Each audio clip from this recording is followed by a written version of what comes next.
Touchdown Tampa Bay. You're listening to the Pewtercast.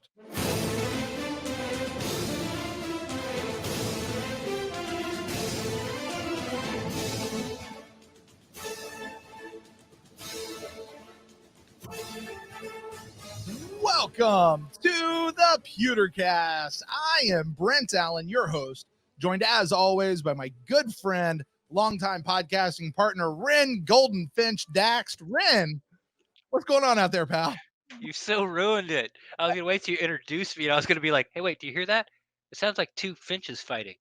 But you stole it from me, as usual. Stolen your thunder. Stolen my thunder. Stolen my thunder. So, how about you tell the story you just told me? The thing. Yeah, so this was fun. Ren and I were just talking offline just for a second before the show. I was in Orlando. I was at Universal Studios, of all places, in one of their very limited capacity runs and social distancing and all that kind of stuff. And I was with my boy, and he looks. He said, "Daddy, look, that guy's a Bucs fan." Like, he looked up and there was a guy wearing a Bucs shirt. And so I said what I normally say to anybody who I see wearing a Bucs shirt, especially outside of Tampa. I said, "Go Bucs." Only this time, instead of just going, "Hey, go Bucs," I don't know why. I don't know what possessed me. I don't know what happened inside my mouth, but I kind of did it the way I do it at the end of the show. I was like, "Hey, go Bucs." Just like that. And the guy stopped me and went, "Hey, wait, are you Brent from the Pewtercast?" Wow. And I went, "Yeah." And the rest of the conversation was like, "Oh, that's awesome. I listened to you." And I was like, "Oh, thanks for supporting the show." And he's like, "Hey, Tom Brady, I know it should be a good season." "Yeah, it should be. All right, have fun. All right, peace out."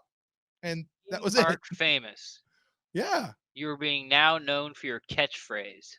Yes, my catchphrase. I never thought that would be my catchphrase, but if that's what it is, I'm okay with it. Remember when you tried to steal mine? You don't? No, I know what you're talking about. No, your interpretation of reality sometimes. What are you talking about? Remember when you tried to steal my catchphrase? Yes. Okay. How do you look at it then? We'll be getting to the show very shortly. How do you look at that then? If I was saying I'm always down to talk Buccaneers football for a multitude of shows and you never said it, and then you went first on the sign off and said I'm always down to talk Buccaneers football, right? That would not qualify to you as stealing my catchphrase? Right, because in that particular episode, Ren, if you'll remember, we had switched chairs. And so the person sitting in your chair, I said your catchphrase. Not that I was stealing it. I was saying the phrase of what would belonged in my chair. That's what it was. I don't even think CNN would run that story. Oh my gosh, whatever. Get back to this. Hey, by the way, when are you going to start looking at people who have Buccaneer shirts on and go, "Hey, I'm always down to talk Buccaneers"?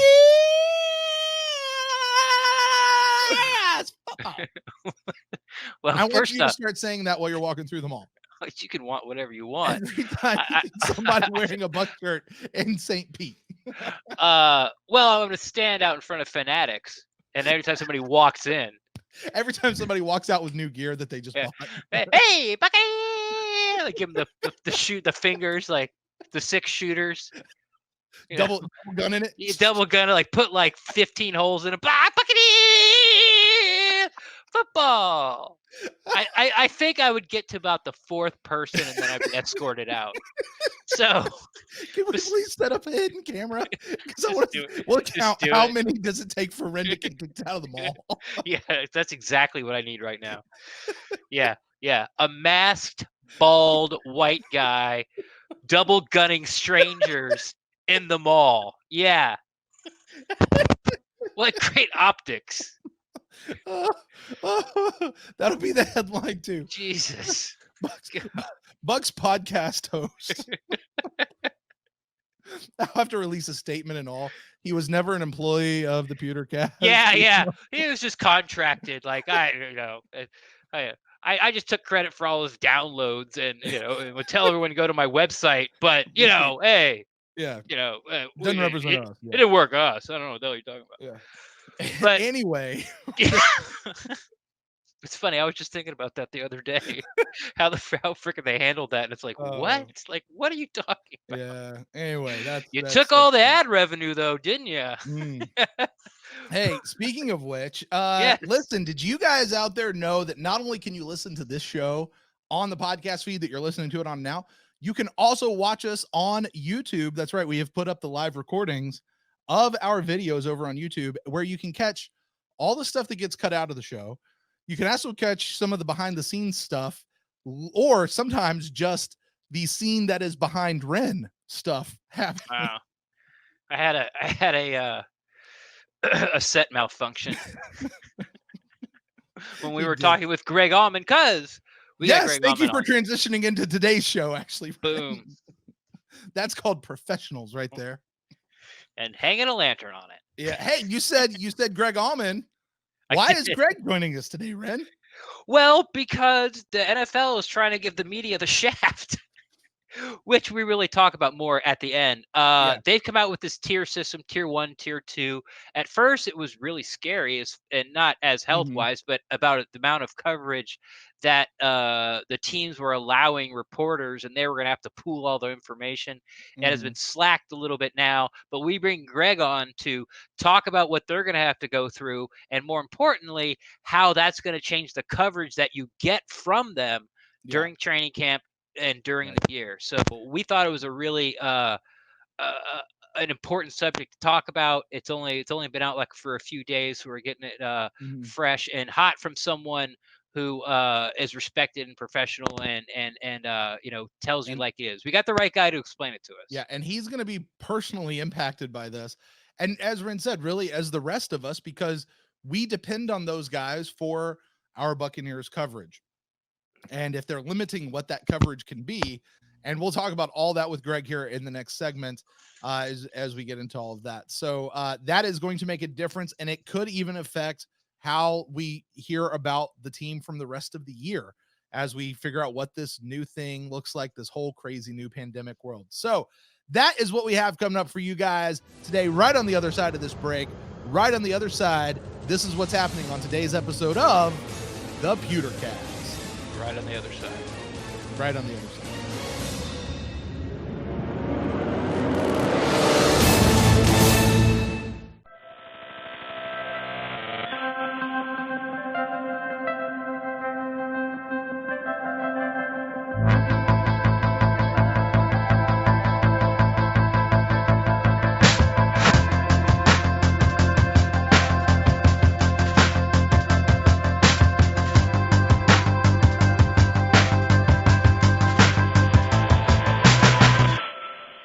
We got Greg Auman of theathletic.com joining us here today on the Pewtercast. Greg, welcome back to the show, man. Hey, thanks for having me on. Hope you guys are doing well. We are. Well, how are you doing through all of this craziness? You working from home all the time and what all that means for you? Yeah, I mean, this time of year, that's not a huge difference for me. Usually, I mean, for a football writer, January to July is kind of downtime. You're at home, working from home. Normally we're over at One Buck Place, maybe 12, 15 times for OTAs and mini camps and stuff like that. So miss that. But for the most part, yeah, this is, I work from my house. I write from my house in the off season. That's been kind of the norm, having 3 kids at home, having my wife at home more. That's been different in terms of just more people juggling the same house. But yeah, this has been fine. Football writers haven't been hit by this nearly as hard as baseball or basketball or hockey writers that are just now getting to practice and start getting ready for their seasons, sometimes 4 months without really much of anything going in those sports. Yeah, but it's going to be different. And this is kind of why we had you on. These new rules, this tier system that they've set up and pool reporting that the NFL rules have come about. Can you sort of explain to the listeners exactly the way it's set up? And at the end, do you feel this is something that the NFL is sort of taking advantage of, sort of never let a good crisis go to waste? Yeah, I mean, I think it's a little better than it was initially reported as. I think those first reports that came out nationally were talking about maybe only 4 reporters per team, kind of having that highest level of access, that tier 2 access. It's going to be 10 per team. They're going to be tested. They're going to be they'll be the ones that are allowed to be closer with the team at practice. They'll be allowed to, it looks like we'll have in-person interviews with the coach, kind of on the podium kind of thing. Right now, there's no plans for any in-person interviews with players. Every interview we do with players will be on a Zoom or on a phone call or something like that. So that's certainly different. But again, it's every sport right now is dealing with new access rules and limited availability of players and coaches and such. Their priority is making sure everybody stays as healthy as possible. So, I think we as reporters will have at least temperature checks, if not more testing of those people, at least that are in that tier 2. That's 10 per team, which covers most of your, on this beat, there's some beats where cutting to 10 is definitely more of a battle and a fight for some people. In Tampa, right, we should be okay. We got to figure out kind of what percentage of that is writers versus TV versus radio, and who all has a presence there. There'll be another 30 journalists that are allowed to be at practice kind of from a distance. They won't be as close to the field. They won't have access afterwards to coaches, but they can attend and watch. So there'll be a second tier kind of for probably for outlets that have more than one writer on hand. And for some of the smaller outlets, I would think they'll be in that second tier there. We don't know how it's going to work when national writers come in. We don't know how the NFL network and team personnel and some of the other things, where they'll count and how they'll fit in. So they're still working out a lot of the fine print of this. There's definitely some more, at least on paper, some more severe restrictions in terms of what we're allowed to write about. The initial word was kind of, you can log who's there, who's not there, who's practicing, who's not practicing, but not a lot of detail in what's happening. Not who's working with the ones, who's working with the twos, not who's in nickel and who's in goal line. I think there's always been this negotiated line in the sand of what you are and aren't allowed to write about, especially the NFL is very careful about that. So normally in training camp, when practices are open, I think they feel because, there's 3,000 fans watching, it's kind of silly to put a lot of rules on writers when there's fans that could be passing along the same information from their seats in the stands. So once it's closed to the public, that makes it easier for them to put restrictions on what the media can say, all kind of with an eye on strategy and just maintaining every possible advantage you can with opponents. If we write that somebody is a new starter, opponents know about that. They can start planning on it and practicing against it. So their interest is not making sure fans get up-to-date knowledge on depth charts and what's going on. They want to keep a secrecy and a kind of a, say military, but very much a strategic advantage wherever they can. So, there's language in there right now that like nothing we see in training camp can even be used or referenced later in the year, as if like somebody made a great catch in practice in August. We can't bring that up in October. But again, these are things that are all going to work out. There's kind of I usually liken it to like a dog in the backyard and you don't know where the electric fence is, and you kind of have to go up until you get shocked, and then to back off and not go there again. But again, right now, I'm just happy that we're talking about protocols and plans, at least, of teams being in training camp in what is now 20 days from today, less than 3 weeks. Right. And, here's how that really affects everybody, is because as fans, we're all used to getting, almost up to the minute coverage of what's happening that day in training camp, at least during that, 2 hours during practice from you guys. And even some of us who get to attend and get to be there. But as you just mentioned, and I assume, as far as no fans will be allowed at training camp this year. Is that correct? Yeah, I think the most recent thing I heard is that what the NFLPA agreed to yesterday allowed for what they call 2 fan events for each team, where there'd be 2 days where fans can be in attendance in a limited capacity while observing all local, that means masks, that means social distancing, no interaction with players. It's not like there's going to be an autograph day where you're getting lots of signatures or something like that. But it sounds like they're at least allowing teams the opportunity, if they want to have 2 fan appreciation type days where something would be, at least in a limited capacity, open to the public. I don't know if that's outside, if that's in the indoor facility. There's a lot of things that have to be worked out. But again, 2 days is better than no days. So, I think there's definitely going to be a lot of things that are lost in this. But the goal is to get them to September 13th and have as healthy a league as possible in terms of the number of players that are able to play and be, testing negative and not risking the outbreaks and the surges that you see other leagues dealing with right now, with the NBA, with college football, with all these other teams that are spiking, NHL and Nashville right now. There's going to be a lot learned by these other leagues in the next 2 months before the NFL ever gets on the field. Right. I'm glad to hear that it's gone from 4 to 10, because I was sort of thinking like there's group text. This is going to turn into Survivor. Like there's going to be alliances made. Well, and not only was it 4, I mean, it was 4 and 4 pool reporters, where everything those 4 get goes to everybody. So there's really no difference between anyone's coverage.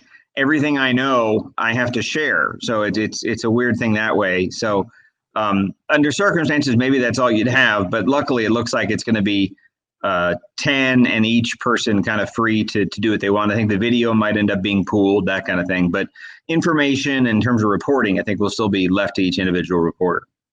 Well, speaking of that, you work for The Athletic. Obviously, everyone knows that. And if you don't, well, you've heard it here. You're going to hear it at the beginning. You're going to hear it back at the end. Long form, that's like the Athletics bag. Like that's their thing. Now, with you being restricted to not being able to be in the locker room, not be able to get to the players, how is that affecting The Athletic? And more importantly, you in general, how are you trying to, in your head, like thinking of ways that you're going to be able to get these long form stories out to the people this year? Yeah, it's a little bit trickier. I mean, for me as a reporter, I get a ton out of open locker room. I mean, just having a 45-minute window where you can get guys at their locker, you can talk to whoever you want to.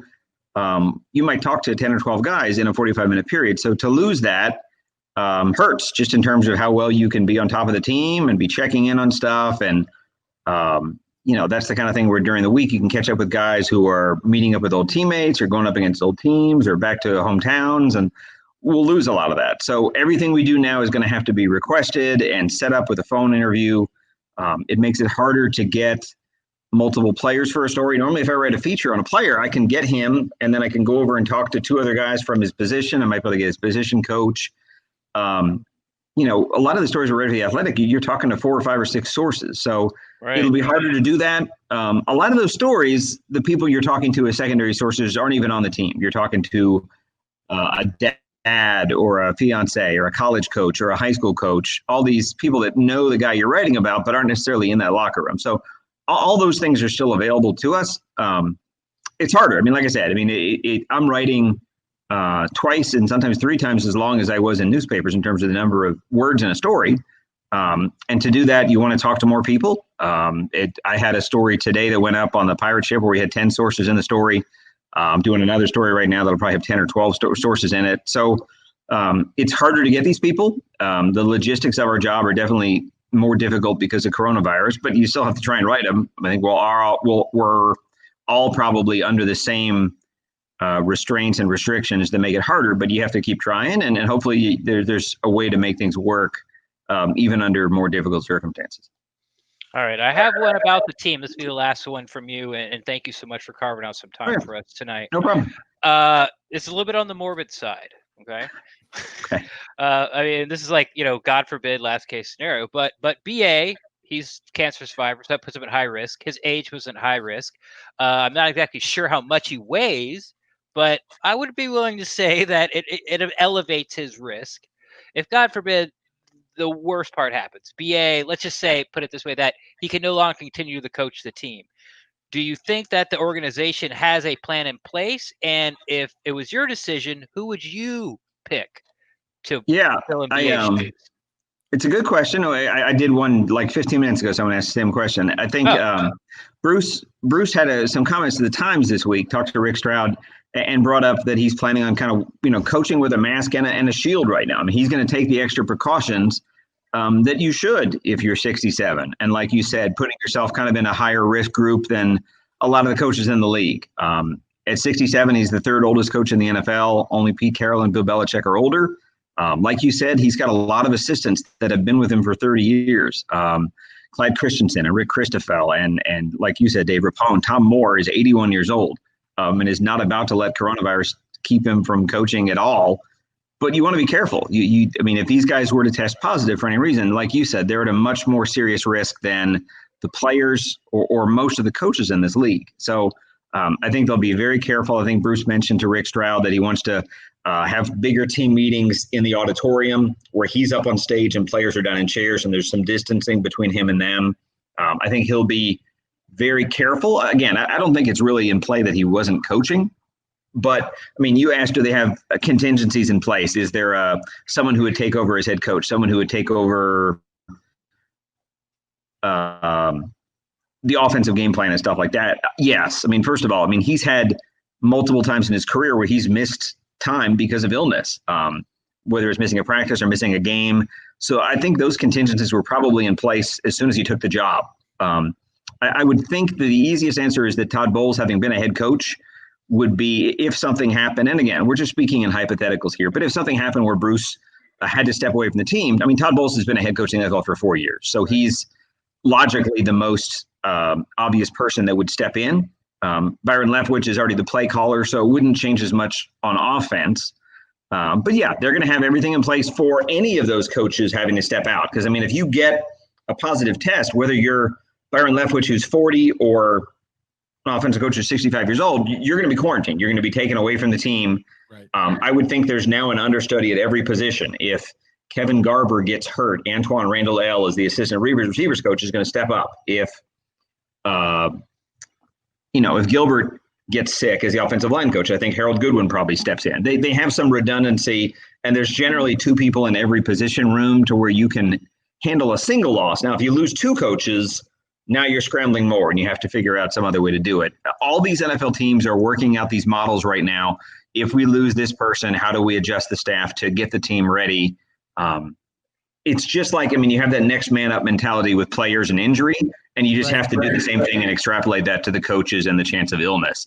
You hope that nothing happens, and if that nothing happens, the worst of it is being away from the team for a week or 2. But like I said, they have a plan in place. I assure you, they're going over things. There's someone kind of training under someone and watching what they're doing to make sure in that rare event that something does happen, that there's somebody ready that can take over and handle the position on game day and also during the week when they're implementing game plans and installs and all that kind of stuff. Yeah, you were talking about that. I'm thinking we already have depth charts. Just put a depth chart in for your coaching staff. That's all you're doing, right? So, right. And like I said, it's something that is very internal and something I'm sure they have all preparedness covered to be ready if that happens. And you hope it doesn't. But again, it's about safety first and foremost. So if somebody gets a positive test, they're going to be away from the team. Right. Greg, one more question, we'll let you go. Thinking beyond training camp, maybe into the season, and I know we don't know exactly what that's going to look like and how that's going to work, but kind of extrapolate a little bit of what you're thinking about during training camp. What is media coverage going to look like for our favorite football team come the rest of the season without open locker rooms? You guys will be watching the games just like we do. So how is that going to change this year? What can we expect? Yeah, we don't know yet whether we'll have press boxes, whether we'll be there, whether we'll be getting coaches by Zoom and players by Zoom after games or what. So because of that, we don't know as writers if we're traveling with the team or what. That's just too far ahead. That's distant future looking ahead. But right now, it's the same storyline. There's going to be much less of the things that you can read from a practice that mean something. So the first 3 weeks of training camp right now, we'll have no full squad workouts, no 11 on 11. It's basically just conditioning and position work. So it'll be harder, again, not that we can report it, but it'll be harder to know who the starters are, who the bubble guys are, what the position battles are. We don't know if we're going to have 2 preseason games or none. If we have no preseason games, it's going to be really hard to know what the surprises are and who's going to get those last spots on the roster. It makes it harder for the unsung guys, the undrafted guys, the newcomers to beat somebody out because they really won't have nearly as many opportunities to beat guys out. There just won't be as many reps in practice. There won't be as many opportunities to prove yourself like you would if you have a pick in a preseason game. If you get 2 sacks in a preseason game, you've shown what you can do at the NFL level. Right. We might not have those opportunities for those players. So there'll be a bigger practice squad. So in theory, those players can still be around the team, and it might be 4 weeks or 8 weeks before they're on the actual roster. But you'll lose a lot of the drama and the position battles that are a big part of covering an NFL team in August. Yeah, that's going to be painful. Greg, I know I said last one, I lied. This is seriously last one. If I go to practice and not tweet out or come on the pod and say what I saw, but I tell you, can you report on it? Yeah, that's what's tricky is that, I mean, by the rules of it, if you don't go to practice and you just get a position coach on the phone or you get somebody in the front office on the phone, they're like, hey, this rookie, this 6th-round pick, he's the real deal. He's going to be starting for us. Mhm. You can report that, but if you go to practice and you see that same 6th-round pick is looking really good and working with the ones, they're telling you can't report that. So it kind of right now encourages that indirect reporting and that sourced reporting that generally they have less control over. You want to be able to write what you see. And again, we know that there are limits to that. If we see a fake punt in practice during the season, we don't write like the Bucs had a great look at a fake punt today where Brad Pinion shifted to the left and threw to the up back who was wide open down the left field for a 40-yard gain. We're not going to spoil those kind of things. It's just kind of changing the line of what we can and cannot report. So we'll get used to that, but it'll be interesting to see how well those lines are respected and whether anybody kind of breaks embargo by writing those kind of things as training camp gets going.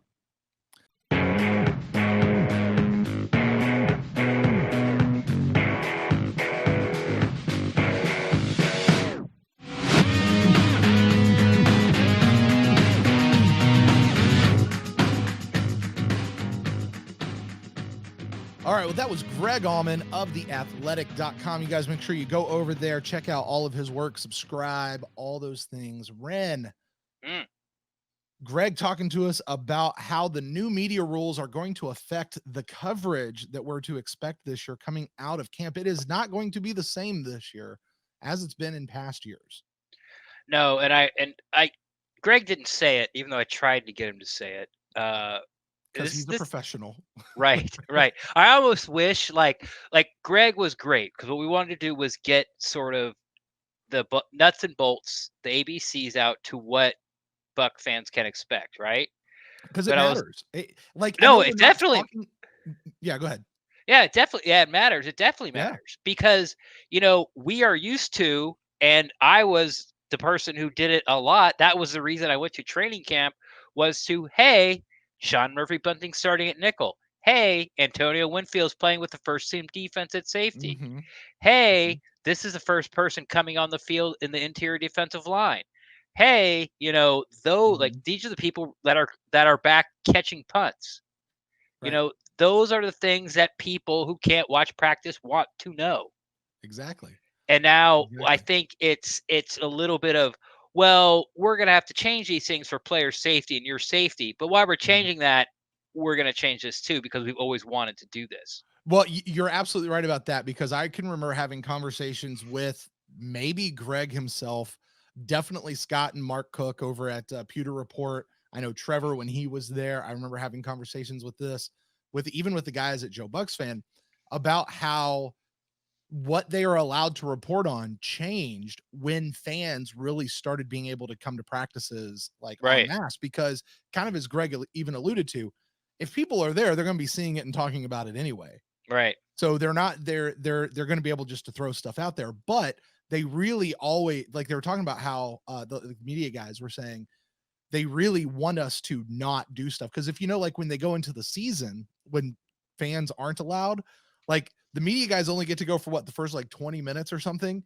And it's all stretching. So they don't see anything anyway. That's the way they wish training camp would go, but they tend to open it up. So yeah, they're kind of getting their wish a little bit with this one. No, not a little bit. Like they all are. The way? Okay, fine. All the way. Yeah. I mean, like I said to Greg, I'm like, never let a good crisis go to waste. I mean, that's a pretty classic saying. And it's you can go back and look at the stimulus package that was, passed through. It wasn't just money for people and businesses. Like they tacked on post office stuff and they tacked on other things that made up a big chunk of that stimulus package. And it's like, oh, $1 trillion stimulus package. And then you read about it and it's like, but that's not all people's money, 50,000 is going to people. Yeah. The rest is going. The rest is going. The rest is going to Space Force. Right. You don't really think they spent $20,000 on a hammer, do you? $30,000 on a toilet seat. What movie is that from? Independence Day. Okay. Yes. Yes. Yes. Well, my favorite thing is I always go to Armageddon. Like, what is this? When Harry Stamper pulls something out of the moon rover, he goes, "What is this? $20,000 ice cream scoop." Right. Throws it. That's always the one I go to. But yeah, I mean, I really think that's what it is. And I almost felt like telling Greg, and if we had more time or asking him, I would have. It's like, well, what the hell are you doing there? Right. Like, why are you there? Yeah. Okay, I can sit here and watch practice, but I can't talk about anything I saw. Okay. Honestly, I think Greg has that same question. Like, yeah, it's like, okay, why am I here? They're because he said like they're a pool of reporters. So even if you're in practice or not in practice, they all get the same information and they all have to share it anyway. Oh, they're not doing that. They're not. No, that's not doing. Well, that not now, anymore. but that's what they were saying they were having. Yeah. To do, and so it I get what you're saying. Like, why? What are we actually able to do then? I mean, and then if you can't even talk about it later down the road, that was a little weird. Oh yeah, like that, that exotic defense that Todd Bull did in week 3 against whoever we're playing. Like, Greg can't go back and go, the Bucs have been working on that since day 1 of training camp. Can't do that. Right. It's like, well, then what are they there for? Like, why are you there? But I will say, I did feel a little bit better, at least for us, the show, and me in particular, that the tier 1 people is up to 30. So they let 10 people in who basically probably I don't think they're going to practice indoors probably much at all because there's a big difference between inside and outside stuff. Exactly. So I'm not exactly sure how, like, where the tier 1 people are going to be.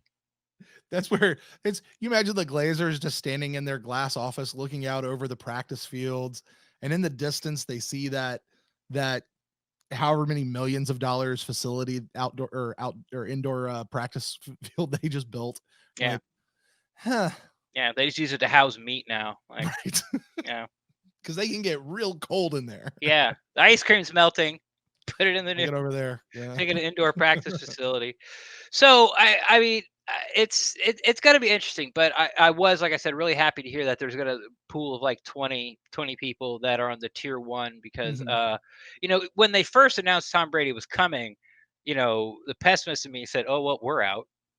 Like that media room's, this is before COVID. It was the media room's only so big, like, and Greg talked about it. The NFL Network's going to show up there almost every day. Jenna Lane's going to have a camera person with her every day. Like, she's going to do segments, live from Tampa Bay training camp with Tom Brady every single day. She would do like 3 maybe a training camp.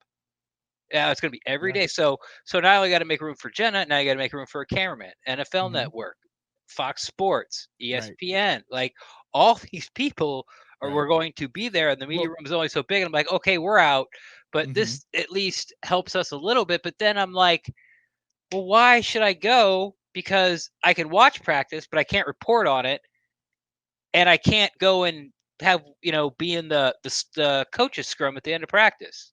Right. Only those 10 people can. Well, then why am I here? Right. Can I take video? Like, I don't know. Rendak's training camp journal is going to be real thin this year. Yeah, it's going to be. Here's what I thought I saw. Yes. Here's what I wanted to see. Yes. There are 2 safeties with the first team defense. Yes, both of their numbers start with a 2. Yeah, it'll be interesting to see. And I mean, I think that's just part of the nature of this whole trying to figure out what the season looks like in the midst of this whole pandemic and everything like that that's going on, is because it changes everything. Like, not only does Tom Brady come change everything, like, do you remember last year, Ren? Or I'm sorry, go back 2 years ago before Bruce Arians got here. Think of the way training camp was from a media perspective then. When all of a sudden Bruce Arians gets here, the change from Dirk Cutter's final year to Bruce Arians was huge. Tons of people were there. We had Peter King coming in, and that locked some stuff down. And we had all these different things that were happening. And now that's going to ratchet up even more if everything was normal. Right. But it's not. And things are going to be a lot more thin, a lot more skimpy. And so we don't get to be there. Okay, fine. Because as you kind of alluded to, it's not going to mean that much that we can actually talk about anyway. But more than that, I know I can't go to practice every day. Right. My commute's a little bit longer, so I would always look forward to your report, and not just yours, but also Greg's and Rick's and Scott's and Mark's and the various Jenna's and the various people around the room down there. And Training camp. We would all eat it up as Bucs fans. Right? Training camp is what podcasts is where they shine. Absolutely. It's where they shine. Because you can talk about what you saw, who's where. Like, you could start making out. You could start, if you're a fan and you live in Arizona, like, you can listen to all the pods and you could start going through your head and taking this information and then start making a roster. Like, okay, according to these people, like, this person's doing, like, Dakota Dixon's doing really well. Okay, so I'm going to pencil him in as one of the 4 safeties. And I mean, that's what the diehard, hardcore Bucs fans do. And now we're just not going to get it. But I was a little intrigued. My eyebrow rose about how when Greg was talking about it's going to see sort of like who toes the line and who goes rogue. Right. I think that's going to be an interesting narrative to follow. This was the question I was going to ask Greg, but we ran out of time, so I'll ask you. Okay. Right? Are you asking me or are you asking Greg? I'm asking you. Okay. Okay. Don't want to get Greg in trouble with my answer. Who's the person? All right, let's say, he said they bump up against the electric fence and see who gets shocked, right? Right. Who's the one who gets shocked the most? Who's the one that's I think the real question is who gets shocked first. Okay. Like, who's going to be the guinea pig? Right. Who's going to see what the punishment is? You know what I mean? Because if somebody does it and the Bucs go, like, don't do that. And then somebody else does it. Yeah, don't do it. And if it starts being like, yeah, please don't do that. Well, then everybody's going to do it. Yeah. But if it's but if you do it once and it's like, you're out of the pool of 10. It's like, oh. Right. Oh. Right. I got to go sit with the nerds. Hey, Taylor Jenkins, come here for a second. Why don't you go? Yeah. And, it really helps out, places like Pewter Report and Joe Bucs Fan who have, they have their own pool of reporters. Right. So if Reynolds gets kicked out, send in Mark. Mark gets kicked out, send in Matt. Matt gets kicked out, send in John. Send in Taylor. And then, with Joe Bucs Fan, I got Ira. You got somewhere Lee. Taylor's out there listening to go, why'd I go last? Yeah, why'd I go last? I don't know.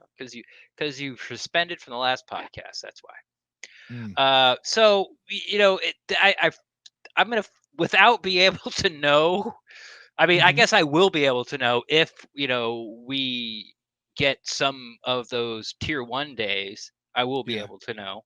I don't even know if I want the first 3 weeks though, because it's going to be, that was the other thing. Okay. That was the other thing. Like, no 11 on 11s. And it's like, right.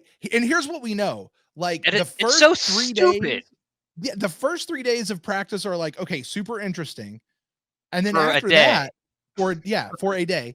But then after that, it's everybody stands around just twiddling their thumbs waiting until 11 on 11s. Yeah, and then waiting for pads to come on. Right, and then the kicking competition at the end of practice. Yeah. Like, that's the only thing everybody else watches, especially once you get past that first week of training camp. Because it really, like, for those of you who've never been to training camp, or for those of you who haven't followed, believe us when we say, once you get past those first bunch of days in training camp, especially after pads come on, it gets very repetitive. Very, very repetitive. But it really is. The 11 on 11s is where all the fun is. But it sounds like they're taking that out of training. But how stupid is that? Like, the first 3 weeks, no 11 on 11s. Well, I mean, if guys are going to get sick, you want them to get sick first. Right. Well, let's go to transition into this. Day 1 of practice, I would be like, dog pile.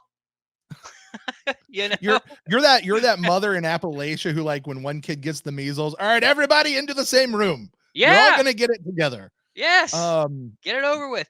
And especially since they're and I'm not sitting here, I'm no expert on COVID-19, but I'm not sitting here and saying that you can't get it again, but no one has, because I can guarantee you if someone's gotten it again, it would be all over the news. And I don't know. I have zero idea what that's about. But you're right. I've not heard of anybody who has caught it a second time. I've heard plenty of people who've got it the first time. I don't know anybody who's caught it the second time. However, all of that said, let's transition into this part, because the NFLPA has, first of all, they've proposed just not doing a preseason at all. And I think the leading thing right now is they're only going to do 2 preseason games, which, okay, I can kind of understand that. We haven't had OTAs. We haven't had any kind of conditioning. We haven't had any of these things other than what players are doing on their own. And we're going to walk into training camp, which is usually what, about 3 weeks before preseason starts, or kind of ends right in the middle of preseason. Yeah, somewhere around there. Before preseason starts. Yeah, about a month. Yeah. And then you get all preseason, you get the 4 weeks of preseason games. Okay, really only up to 3 matters. And then the fourth one is kind of whatever. It's for the last 8 spots on the team that nobody cares about. And the rest is all practice squad. So you have those. What we care. Yeah, we do care. But you have those. But the thing that we always hear is, like, you can't go into week 1 of the season without hitting and without getting your body warmed up and ramped up. Like they say, hey, for the first preseason game, starters are going to play a quarter, and then you're done. And then the second preseason game is you guys go play. They're actually, the first preseason game might be a couple series, right? Yeah. And then it's like a series or 2. And then you get to play a whole half. Yeah. And then you take a week off, and now you go play a full game. And sometimes you get like the first drive of the second half. Right. Just to practice your adjustments. Yeah. So you get that, but a part of that, and I mean, Dirk Cutter actually explained this quite a bit. God rest his soul. His coaching soul here. Still coaching. How do you discuss departed coaches from your organization? Not from this life, just anyway. But I very clearly remember him talking about how that is part of the ramp up. And one of the things we often hear about, even offensive linemen, is when they stopped allowing offensive linemen to hit as hard as they can through training camp and even before training camp, that has hampered the growth and development of new offensive linemen because they're not allowing them to hit. Okay, well, now we're hearing no 11 on 11s. We've had no preseason. They're talking about doing no season and ramping into week 1, like straight away. Like, I mean, I'm concerned. I'm concerned about, for the league as a whole. I'm concerned about our team going into week 1. Look, I think that's way overblown. Like, okay, college has been doing it for 250 years. That might be a little stretch. Like, there's no preseason for college. Like, they don't even have jamborees like in high school where you play like a 15-minute running clock against somebody you're not going to play that year. That's all high schools get. You play against yourself, and you know what? Yeah, you go all out like the Steelers do, like the Ravens do. And without the preseason games, so what? Like, people with lesser skill sets have been doing it forever. The only reason there's preseason games is coaches say we have to evaluate the roster. It's bullcrap. You can evaluate the roster through training camp. You know why? Because I've done it like 3 years in a row, and I'm like at 97% at like what the final roster is going to be. So don't tell me you can't do it through practice. It's money. It's extra money. It's be able to sell those tickets at full price, 2 games to season ticket holders, and that's what really it's about. I mean, it used to be 6 games preseason. 6. Did it really? In a 14-game season. 6 games in a preseason? When the Bucks, I don't remember that. When the Bucks first came into the league, it was a 6-game preseason. In 1976, that's what you're talking about. 78, 77, 76. Yeah. Wow, I didn't know that. Yeah. I didn't know that at all. Wow. And it was only a 14-game preseason. A regular 14-game regular season, I mean. And it used to be only a 12-game regular season. Right. Now, dude, it used to be a 10-game regular season, and that's why a 1,000-yard rusher was such a big deal. Big deal. Yeah. Yeah. Now it's like, you only need a little better than 50 yards a game. Yeah, you need 1,667 yards, which you need. Right. Well, I guess 1,600 flat. Sorry. So let me ask you this: 2 preseason games. Let's talk about this. All right. It feels to me like that's probably what we'll see is 2 preseason games instead of 4. You don't think so? What do you think? I could see it every way. I'm not going to give 2 preseason games over an advantage over no preseason games or vice versa. Okay, let's It's literally a pretend. flip of a coin. All right, so let's pretend it's 2 preseason games. Sorry, it came up tails. No preseason games. Yeah, okay, 2 preseason games. Well, no, because the way preseason usually works, the first game, like we said, the first round people, first string people go out and play like a series, or maybe the first whatever, and they see how they do, and then you put in all your second guys, and people are rotating through. Second game, they play a little bit longer. You put in more people. Third game, you play your starters a lot more, and then the fourth game is all about evaluating the leftovers, right, or people who've struggled. Or Great recap, Brent. Thank you. right. No, but what I'm saying is that for those 4 games, there is a distinct purpose to each game. Yeah. When you're watching them. Yeah. Okay, well, you're going to take out 2 of those. Mm-hmm. So what is the purpose of the 2 games in preseason? Like, what are coaches looking for? What are players looking for? What should we be looking at, do you think, with only 2 games in a preseason? Well, I think each one's different. I think the rookies would get, even if they are starters, they should get more time. Like the Anton Winfield Juniors and the Johnsons and all the guys that they You draft. mean Winfield needs more time than Mike Evans? Yeah, I know. Amazing, right? Right. No content. Or Keyshawn Vaughn might need a little bit more than Rojo.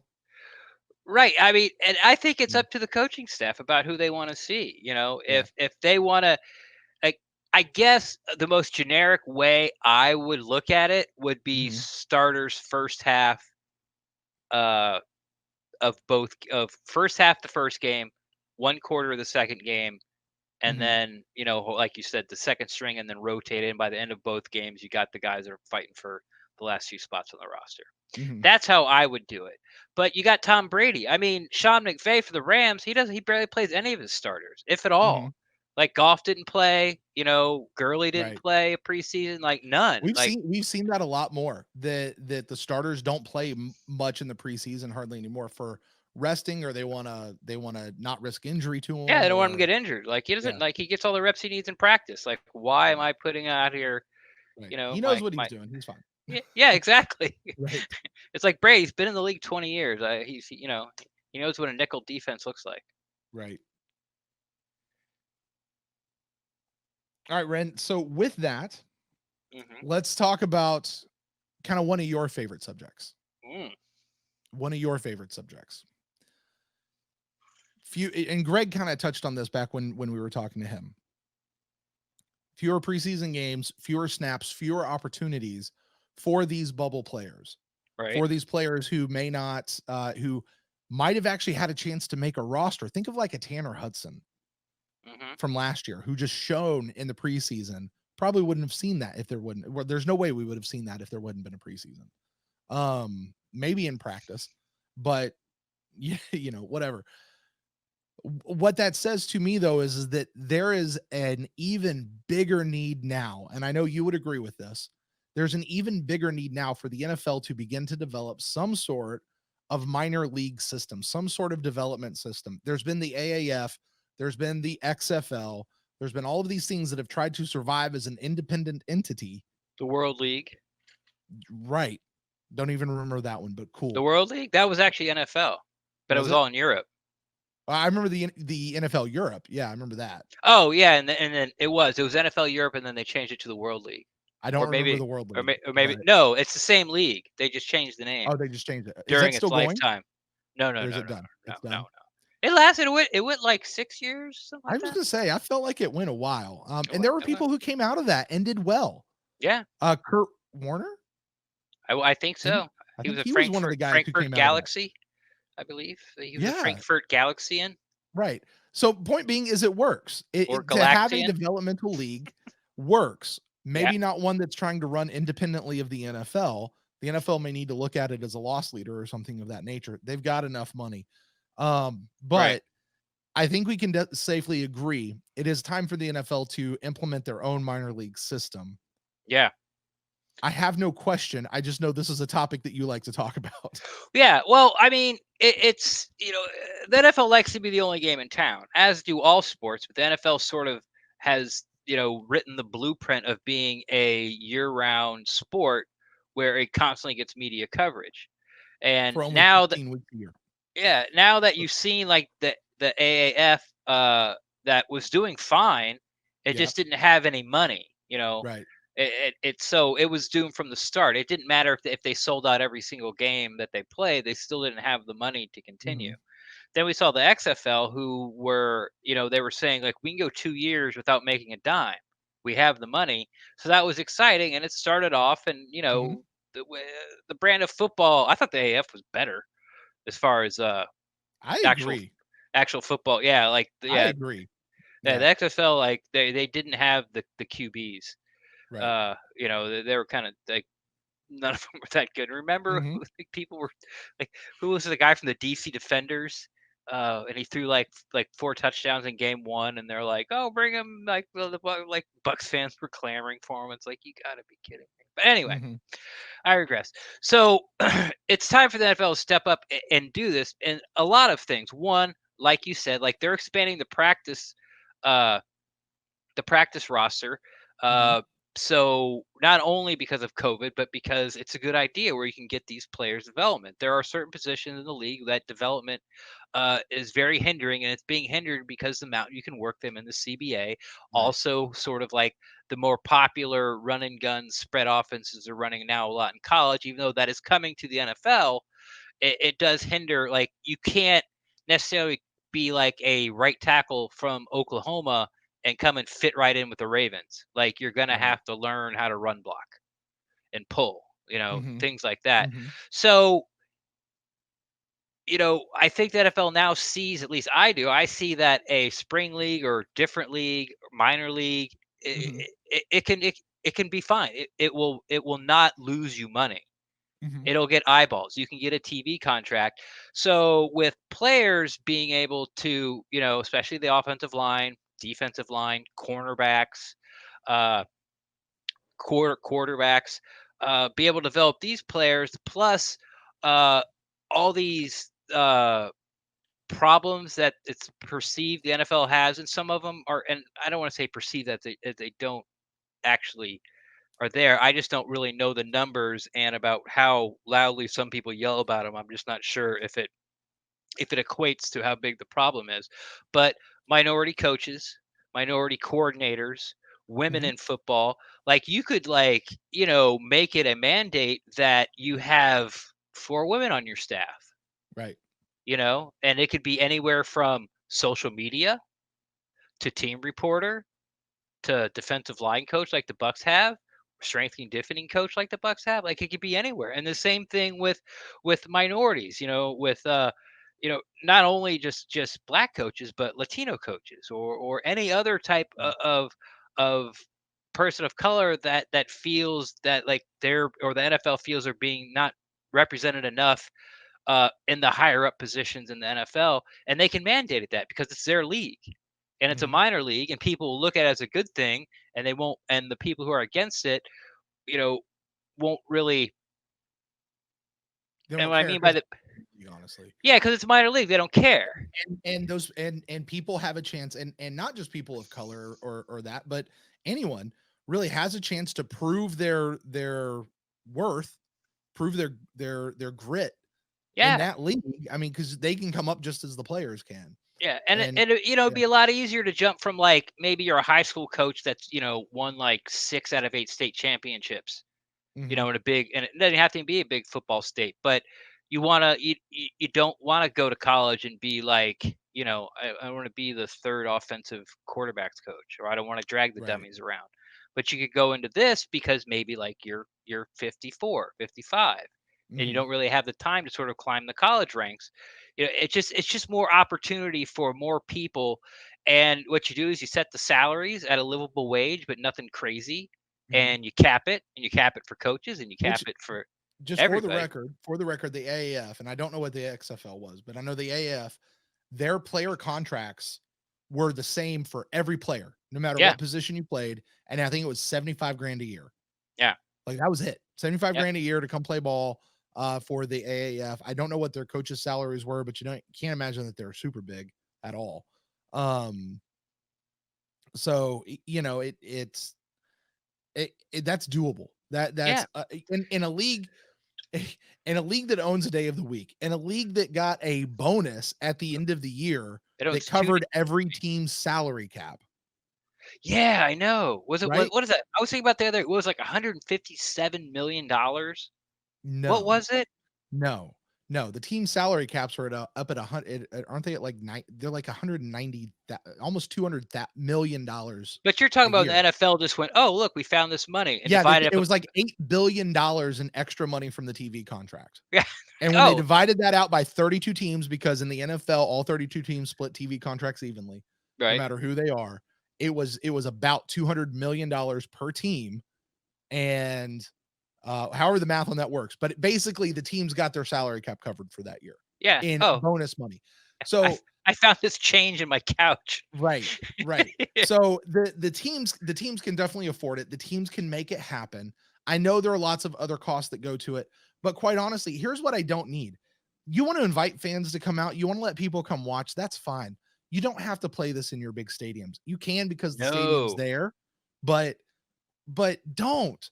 Like, because you know what, I don't care. This is what I learned from the AAF. Those spring leagues, I don't care so much because I don't know who the players are. Like, why do we care about the Buccaneers? What makes the Buccaneers so interesting? Greg Auman talked about this. It's the drama that unfolds. We know who the players are. We know the storylines, and we track through the storylines. That's part of what makes it so interesting, Mhm. right? You Yeah. don't have that in a spring league, and that's okay. Don't try to force it on me. Like, let's follow however that works. So I think it's high time for the NFL to get a minor league type system. I think you suggested, Ren, probably eight teams. I took an extra step. I took 8-team league, 4 Yeah. teams. I'm dividing them into an East and West, Wait. and I actually have Wait. some. So 8-team league with 4 teams per conference. Is that what you're saying? Yeah, or division. Yeah. Whatever. Yeah. Conference. Yeah. Basically 1 team per division. There you go. Everyone's a division winner. No, No. well, I mean, but think about that. Like, so what if, No, like, not 1 team per division. There's only 2 division or 2 conferences, whatever you want to do it. okay. Yeah. Okay. It's think of it like college football. There's the SEC West and the SEC East. Right. So this is the NFL minor league East and the NFL minor league West. Okay. That's it. There's 4 in each. So I followed your thread where there's, I don't want it to be put in New York, or I don't want Right. to, because like you're not really going to draw, you're going to get some average fans, but I'm looking for the cities that are hungry for pro sports and especially pro football. Mhm. And so I cheated a little. I used some of the old AAF and XFL cities, but I went through and I looked at some places that don't have a lot of professional sports. Maybe they're just huge into college sports, and I even went as far as to give them nicknames. The teams. Okay, give me the city and the nickname that you have assigned to each city, and just roll through it real quick. All right. So you want the East or the West first? Let's go East because we live in the East. Shout out to all our West Coast Buckaholics, though. I completely stole from the AAF. I went with the Memphis Express. I think it's great. That's FedEx's hub. That. Yeah. That's FedEx's hub. It's perfect. It's Okay. great. I went to Kentucky for you. Louisville. No. Well, Anyway. it's the biggest city. Where should I put it, Brent? Lexington. Put it in Lexington. Okay. Oh, it does say Lexington. Okay, sorry. I thought it said Louisville. There it says Lexington. This one, the Thoroughbreds. Yeah. Pretty easy. Hey, fun fact, Lexington used to have a minor league hockey team. Yeah. Do you know what for those of you who don't know, Lexington is considered the horse capital of the world. Lots of horse racing. Thoroughbred is the type of horse that is most commonly found out there. That's where the Lexington Thoroughbreds came from. Do you know what the minor league hockey team was called back then? The Quarter Horses. No. The Palominos. No. It's much more clever than that. The Black Bears? No. We have a lot of Black Bears in Kentucky. The Wow. Thoroughblades. Oh, yeah. I loved it. It was great. I remember when they came in. They were great. Lexington also, by the way, sports a minor league baseball team, the Lexington Legends. All right. Wonder you were so against. I guess you weren't against Louisville. You're just very sad that Lexington didn't get. Aren't you from? You were from Lexington? I'm from Lexington. Yeah, Okay, yeah. there it is. Yeah. There, you need your football the team. better city. Yeah, of course. The Yes, better I city. don't want to get into Kentucky politics. Jesus, let's drop it. All right. Then I went with Birmingham, who has had a USFL team, and I believe they might have had an XFL team. Birmingham, Alabama. They had an AFL team. AAF. AAF team. Sorry, thank you. Yeah. So Birmingham, and okay, this one was hard because they do have a black bear. Like these are all state, amphibians, and I didn't want to get into any of the other stuff. So the black bear there, and then they also had the fighting tarpon bluegill is their state fish. I like the fighting tarpon, but I did go with black bear. I want them to call them that entire line. The Birmingham Fighting Tarpon Bluegill. Bluegill. Yeah. I want to see that on a banner. Yeah. Put that on their jersey. Birmingham Fighting Tarpon Bluegills. BFTBG. That'll be let's be a hashtag. Will be like their people will have bracelets with that, just the initials stamped on it. Yeah. See, we're making the NFL money here. There you go. And then I went with Iowa, which is barely in the East. Des Moines, and I love I think one of the classic color combos is with the Steelers. I know they call it gold, but it's not. The black and yellow, and then the Iowa Hawkeyes, the black and yellow. Well, lucky enough, the state bird of Iowa is the goldfinch. So it's the Des Moines Golden Finches. That's the worst football name ever. That is horrible. No, that's horrible. Then you could stick with the black and gold theme.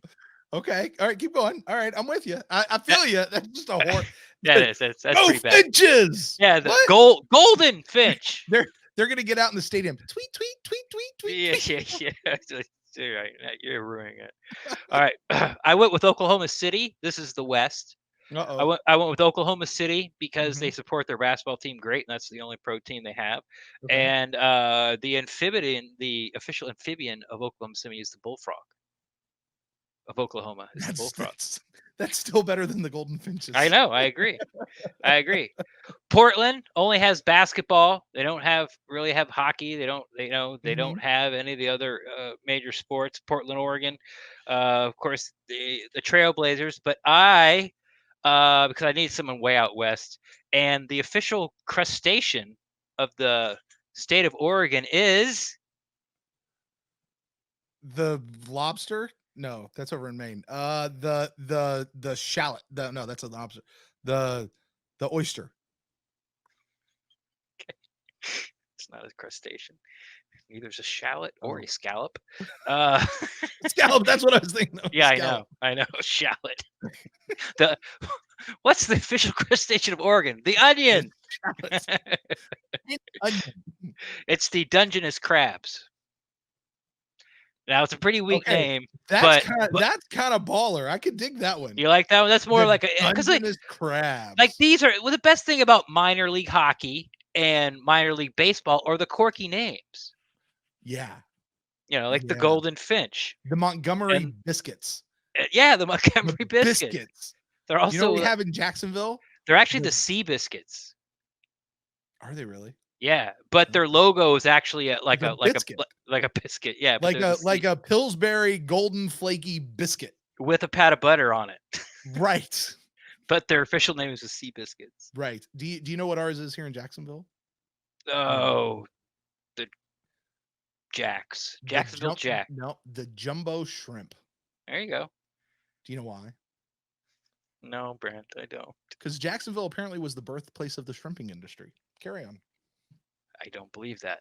I didn't either, but apparently it's true. Carry on. According to what? According to town history and according to what? Museum. According to my neighbor Fred. No, according to the museum, the museum here in town. Oh, okay. All right. So cool. Albuquerque, New Mexico has nothing. I love their state flag. I think it's the coolest state flag we have. So New Mexico, Albuquerque. Now this one was fun because they had a lot. Shout out to Bucks Princess. They had a lot of really cool, sort of state animals. The Roadrunner didn't go with that. the Rio Grande cutthroat trout. Okay. Still Didn't go better with- than the golden finches. Yes, all these are better than the golden finches. The Tartula hawk wasp. I think I just found the winner. Okay, go ahead. And I thought the Tortula. I like the hawk wasp as well. Yeah. But like the Albuquerque hawk wasps, like it's too hard to say. It doesn't roll off the tongue. No, very well, does so it? I just went with the Gauchos. I just made one up. I went with the All right. Gauchos. All The right. Gauchos. All right. And then finally, this was hard. Nebraska, Omaha, Nebraska. Right. They had the most boring. Everything was so boring. It was like Okay. and so apparently their state fossil Uh-huh. is the mammoth, like the woolly mammoth. Okay. I don't know how that was decided. I didn't get that deep into it. Okay. If like that, Nebraska's a hotbed for woolly mammoth fossils. But so I went with the Omaha mammoths. Okay. The end. There you go. Wow. You're welcome. All right. for There will be a wait- quiz at the end of today's episode about these 18. So, What one was your you- favorite? my The Express, favorite? the Bullfrogs, the Thoroughbreds. You can't count on that one.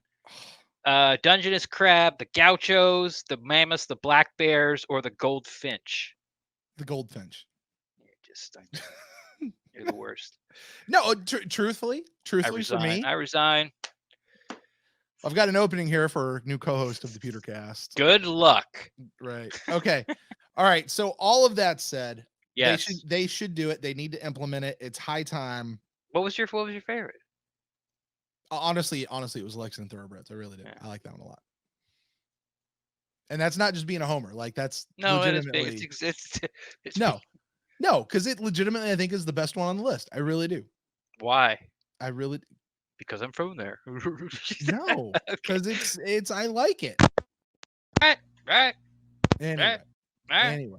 anyway, one last topic of conversation for anyone who's still listening to us through that. Congratulations. If you stayed through that, you get the golden finch.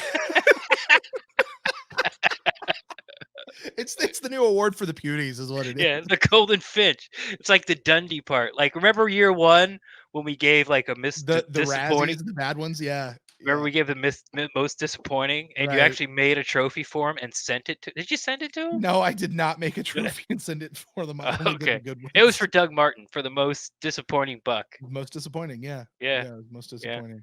So Because I that's what didn't actually intend to make it like a real thing, and then I did, and it's there. it's part of history. It is part of history. Like the Des Moines golden finch or goldfinch. And for the record, we got to the end of that show, and I think the very first thing I said to you was, I'm never doing those particular sets again. And then after that was, hey, you want to join me again for the next bunch of years? It was, yeah, right News after. came out. This is NFL news, but it has implications for us in Tampa. Okay. Today, as we Mhm. record this, the Baltimore Ravens put out a release or something saying that they are only going to allow about 20% of their stadium to be filled, which for Mhm. their stadium is only going to equate to about 14,000 fans. Right. The rest of everybody else are either going to be able to get refunds on their tickets, or they can push it off till next year and basically save their seat till next year. Did you read how they're going to decide? I did not. I was wondering. No, I didn't. I didn't see that. It's a scavenger hunt, and you got to find a card with a golden finch on it. That sounds totally legit. Go find a card with a Right. golden finch to secure your Ravens tickets. And it's gonna be held in Des Moines, Iowa. For the Baltimore Yeah, anyway. But anyway, so yeah, but, I mean, that seems like a realistic thing. And if one NFL team's doing it, it's not a bad bet that others are close behind. yes, and it's just because you sort of have to, Right. because what happens if the Buccaneers open it up to full capacity, minus the first 8 rows where they're trying to recruit, not recruit, but Put some distance between players and the. no, they're not. They're trying to get money. They're trying from ticket Oh, sales. recoup the recoup. There you the recoup. things. Recoup dividend. Yeah. Yeah. Don't let anybody tell you that. Yeah, because the guy sitting in the front row who has stairs in front of him then another like 6 feet of walkway, then a wall, then like 10 yards to the closest player. Yeah. It's because those guys scream and they spit when they scream. Yeah, and they spit what, like 30 yards? Like what is going on? So hey, listen, those guys, some of those guys have been practicing for a long time. Call it for what it is.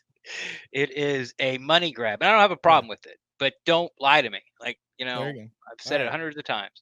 But if the Bucs let in full capacity besides those first 8 rows and someone gets sick and died from the coronavirus, like they're going to have hell to pay. Yeah.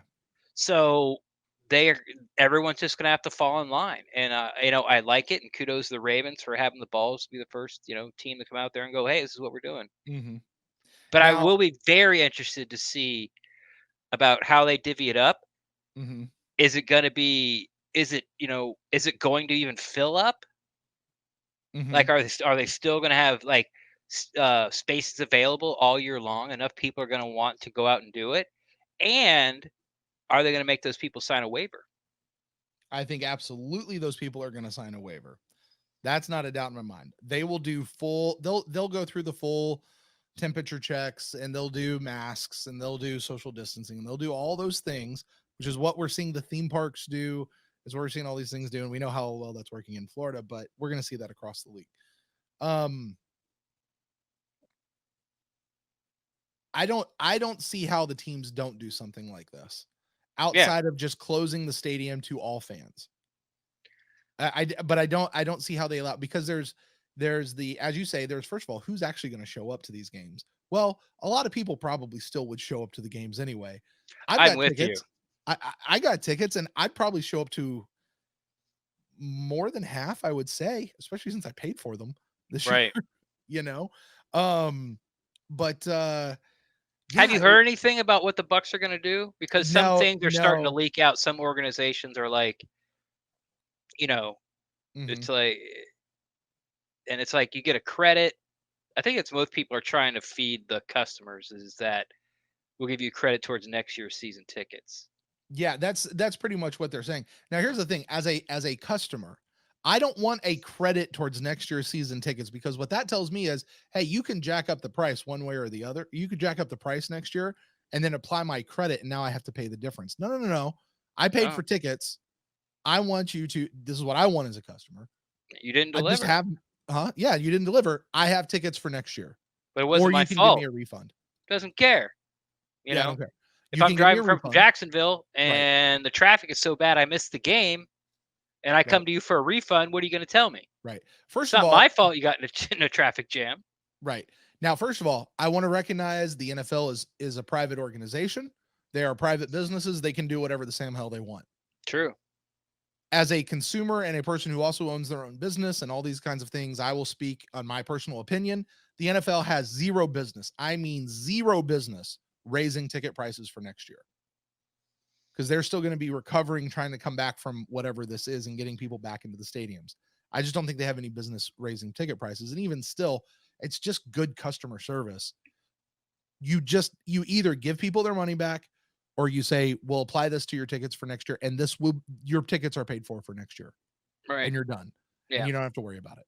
I'm not asking for anything extra. I'm not saying send me more gear and swag and all this other stuff to make me super happy, but those are the two choices. But if I get a letter next year saying, hey, we've held your money for the past year, but the tickets this year are $500 higher or whatever, send us a check, I'm going to be mad. Yeah. I would be really mad. I might get in my car and drive right down to Advent Health Center and start knocking on the door. Be like, right. No, I want my freaking thousands of dollars back. Right. I mean, truth be, I don't know. Yeah, I don't know what I do. I really don't. But it depends on the climate of the day. But you also have to take into consideration that the NFL is starting this new minor league. Right. And like the word Golden Finch might be under copyrighted, so they might need the extra money to have to go buy it out. Secure that. Goldenfinches.com. They got to go buy that website. Like, what I was trying to think when I wrote it down, it's not even golden, it's just Goldfinch. Goldfinch. So it'd be is it the finches, the goldfinches, or the golden finch? Like, what would be the fighting Finches, the Fighting Goldfinches, or the Fighting Golden Finch? I think you're getting way too much into college team names now at this point. It's Or not. high school team names. The Fighting Finches. Oh, I The see. You can't say Oregon fight. Ducks. The Okay, then the Des Moines Goldfinch. Yeah, I don't know. I'm not here to debate the plurality of that phrase. I'm not asking to debate. I'm just wondering what it is. I need an answer. I need a don't correct know. answer. I think it's Finches. The plural So of Finch is Finches. I'm saying it weird on purpose. Finches. Finches. Finches. I'm highlighting the as. Sure. Yeah. So anyway. Well, you know what I think we've reached, Ren? That point when the podcast has officially gone off the rails. We're down to 2 listeners, and they're both us, even though we have taken our headphones off and just let it play Right. as we putter around the house. Well, with that, for everyone out there who's listening, you and me, why don't you tell me where I can find you on the internet out there? Here's your Golden Finch. The best place to find me is I haven't done this so long, on Twitter, at Rendax, REN_DAXT. I'm always down to talk Buccaneers football, but if you don't want to put your opinion or take out there on blast, feel free to slide in my DMs and we can talk Buccaneers football or Des Moines Golden Finch football there as well too.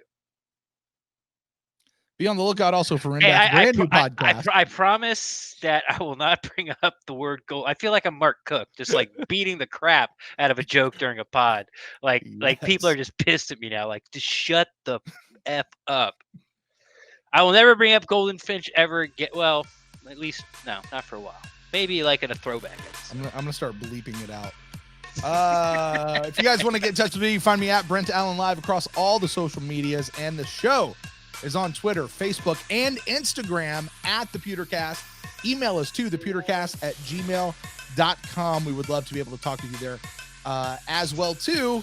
And Ren, that's going to do it for us for today. You guys be on the lookout. We've got more shows coming to you. We're getting closer and closer. Greg reminded us earlier in today's episode, we're 20 days out as we record this from the start of training camp. So more and more content, getting back into it, getting back into the groove and the swing of things. Until next time, Bucs fans, go